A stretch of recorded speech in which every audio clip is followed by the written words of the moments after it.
Sebelumnya, Kadif Propam Polri Irjen Abdul Karim memastikan 18 polisi yang diduga memeras penonton konser DWP asal Malaysia akan menghadapi sidang etik minggu ini.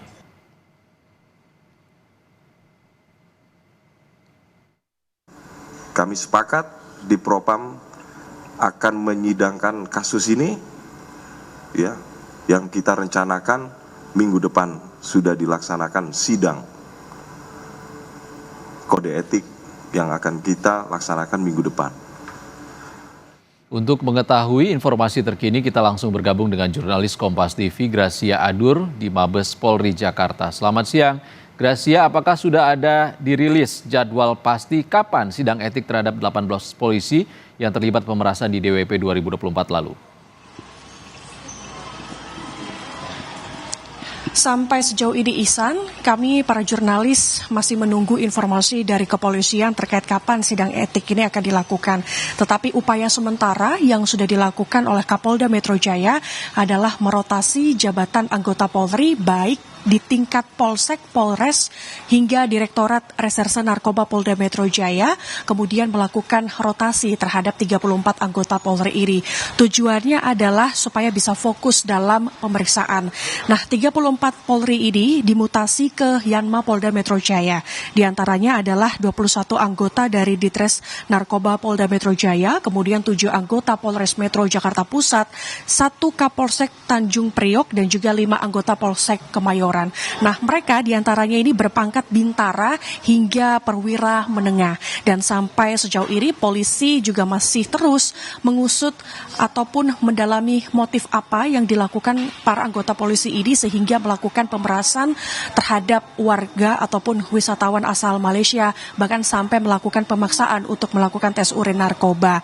Tentu dari kasus ini sejumlah media asing dari berbagai negara, salah satunya di Asia Tenggara, sangat menyoroti kasus ini. Mereka sangat menantikan sanksi apa yang akan diberikan terhadap anggota Polri yang melakukan pemerasan terhadap wisatawan asal Malaysia pada kegiatan musik DWP 2024 beberapa hari yang lalu. Salah satunya yang paling disoroti dari media The Star dari Malaysia, ini menyoroti sikap dari Kepala Divpropam Polri Irjen Abdul Karim yang tidak mengungkap identitas 18 anggota Polri itu. Kemudian diisi dalam harian The Star, ini juga menuliskan soal ketidakjelasan apakah 18 Polri ini akan diseret ke tindak pidana atau tidak. Selain itu, beberapa media asing dari Malaysia ini juga menyoroti soal anggota Polri yang melakukan pemerasan hingga 2,5 miliar rupiah dan dipaksa melakukan tes urin meskipun hasilnya negatif narkoba.